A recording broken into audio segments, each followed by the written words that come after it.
Para sa mga ulo ng nagbabagang balita nitong nakaraang linggo, pamahalang lungsod ng San Pablo ginunita ang ika-81 araw ng kagitingan.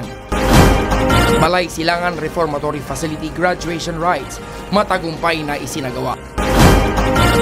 Ika-38 regular session ng Sangguniang Panglungsod isinagawa noong April 2 via Zoom. First quarterly meeting ng San Pablo City Implementing Team isinagawa sa City Library.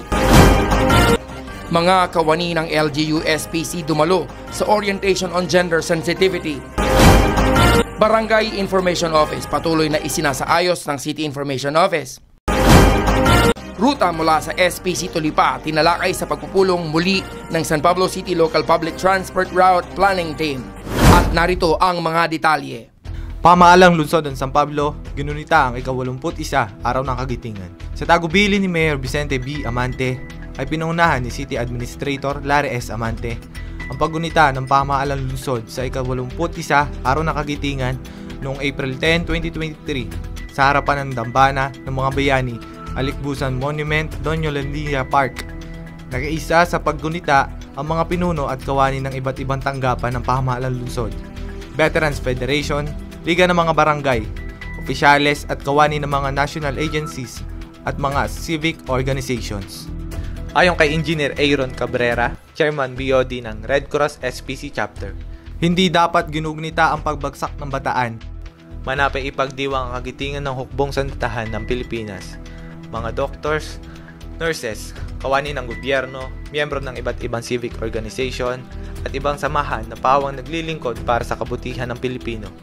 Sa mensahe ni Vice Mayor Justin G. Culago na pinapawat ni Chief of Staff Egay Collado, na maaari tayong gumawa ng maliliit na bubuputing bagay sa mga araw-araw na nagsisimula muna ito sa ating mga sarili.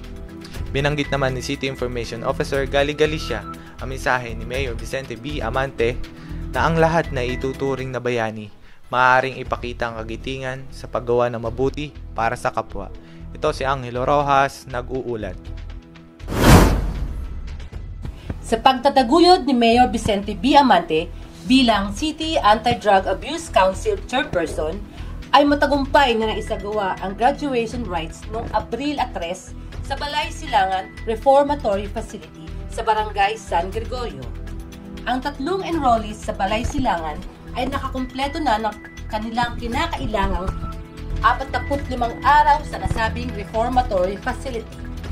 Matagumpay na naisagawa ang graduation rites sa lubos na pakikipagtulungan rin ni City Administrator Larry S. Amante. Sa mensahe ni CLGOO Maria Alma Barrientos ng DILG San Pablo City, ay lubos ang kanyang pasasalamat sa pamahalang lungsod ng San Pablo na naging matagumpay ang Balay Silangan sa tulong at suporta ni Mayor Amante. Dagdag pa niya na dapat ang Balay Silangan ng lungsod ng San Pablo ang maging benchmark model ng iba pang itatayong balay sa iba't ibang lugar sa bansa. Nakiisa rin sa programa sina PIDEA Provincial Officer Mark Anthony Pehemino, Parole and Probation Officer Archie Gache at Pastor Senen Piscina. Nancy Bellarmino, nag-uulat.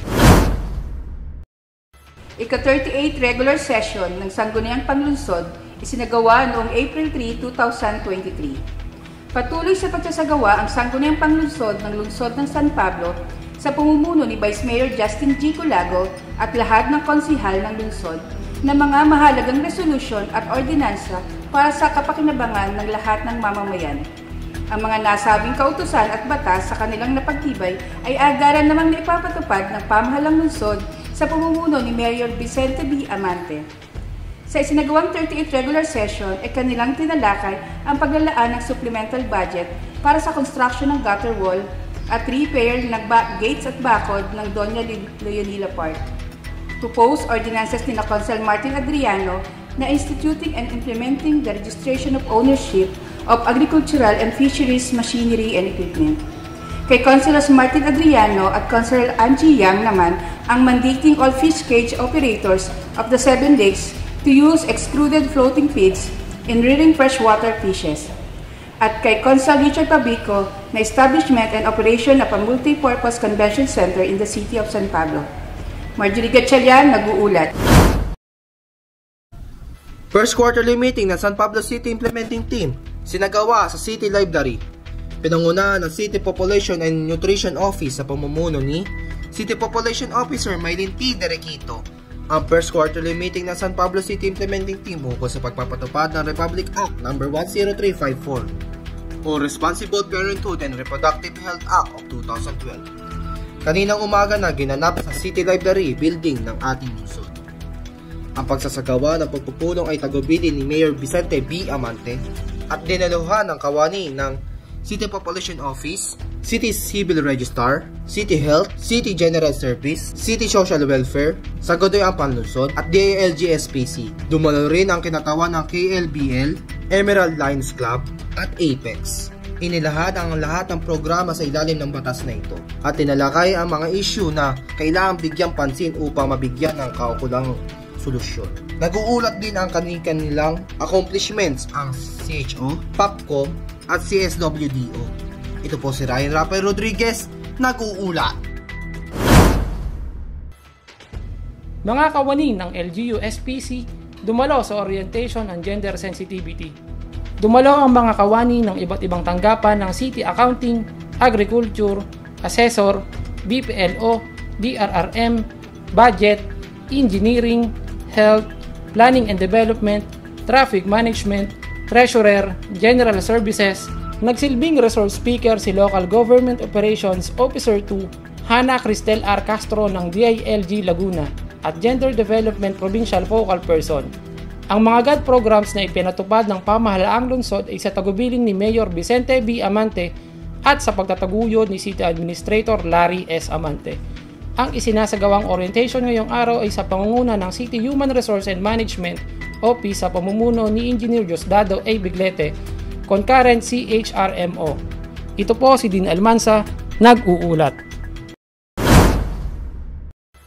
Abril 11 ay nagsimula na ang pagbisita ng ilang kawani ng City Information Office o CIO sa pamumuno ni City Information Officer Enrico B. Galicia sa iba't ibang barangay sa lungsod ng San Pablo upang patuloy na maisaayos ang Barangay Information Office. Ang mga nabigyan ng assistance ng CIO ay ang mga barangay ng Atisan sa pamumuno ni Barangay Chairman Renato Guevara at Barangay Information Officer Reynante F. Manalo, San Isidro sa pamumuno ni Barangay Chairwoman Hasmin S. Alcantara at BIO Engelbert A. Apiles, Santa Maria sa pamumuno ni Barangay Chairman Joel B. Quinto at BIO Erica T. Banayo, Solidad sa pamumuno ni Barangay Chairwoman Teresa T. Gonzales at BIO Alvaro C. Herrera. Patuloy ang pagsasagawa ng adikain na ito ng City Information Office alinsunod sa tagubilin ni Mayor Vicente B. Amante upang mas makalapit sa mga taga-barangay ang iba't ibang serbisyo ng lokal na pamahalaan. Ito po si Nancy Vidal, nag-uulat. Sa atas ni Mayor Vicente B. Amante at San Pablo City Local Public Transport Route Plan, Chairman ay itinaguyod ni City Administrator Larry S. Amante ang pagpupulong muli ng San Pablo City Local Public Transport Route Planning sa SPC Multi-Purpose Convention Center. Ayon kay City Administrator Larry S. Amante, nalubos ang kanyang pakikiisa at suporta sa anumang tatalakayin at pagkakasunduan sa nasabing pulong. Napag-usapan ang planong modernization ng jeepney ng buong bansa. Nihahanda na rin ang mga requirements na isusumiti sa LTFRB para sa pagkakaroon ng biyahe ng jeep mula San Pablo City to Lipa at Lipa to San Pablo City. Evelyn Aquino, nag-uulat.